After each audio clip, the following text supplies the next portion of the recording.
ردا على أنصار مبارك ومحب مبارك. اسفين يا ريس. اسفين يا ريس واحنا أولادك يا ريس. اسفين.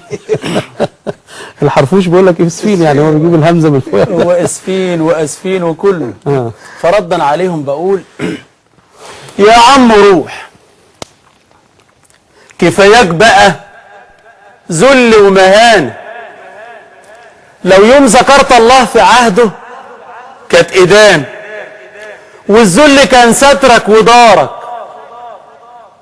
فطرنا كان هو غدانا وكان عشان، عيشتنا كانت والله فقر وسد خان.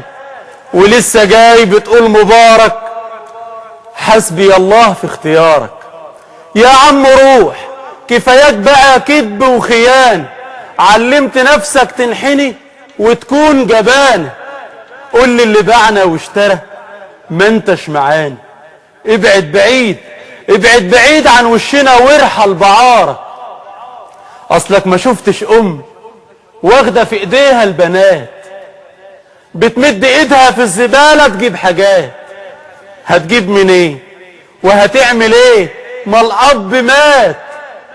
مش عايزة تشحت او تقول لي لحد هات، ولسه جاي بتقول مبارك، حسبي الله في اختيارك.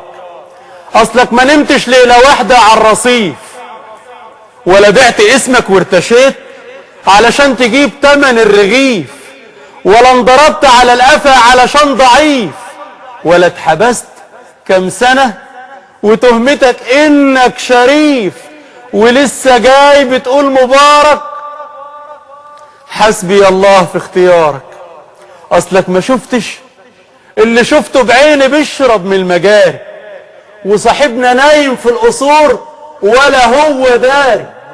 بيبيع في مصر واهلها وابنه اللي شاري، باع المصانع والاراضي والكباري. ولسه جاي بتقول مبارك، حسبي الله في اختيارك. 30 سنة 30 سنة الشعب فيهم كان غريق، سرطان وجهل وخصخصة وفساد جريء، اهمال وفوضى والخراب طال كل شيء.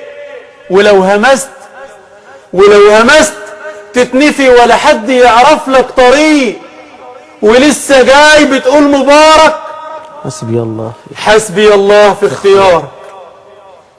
30 سنة لابسين في أفواهنا الكمام، نسينا فيهم يعني ايه كلمة كرام. تلمح تشوف له نساء مليان غيامة، عنواننا فيها الخزي والعار والندامة. ولسه جاي بتقول مبارك، حسبي الله في اختيارك. جايز عشان انا قلت رأيي بمصداقية، اضيع واخش المعتقل والبس قضية. على كل حال ما يهمنيش ابقى الضحية، انا مش اقل من ولاد مصر الوفية. انا افدي مصر بدنيتي وروحي وعيني، اموت انا ويموت ضنايا وتحيا هي. ولسه جاي بتقول مبارك، يا عم روح بلاش اذية.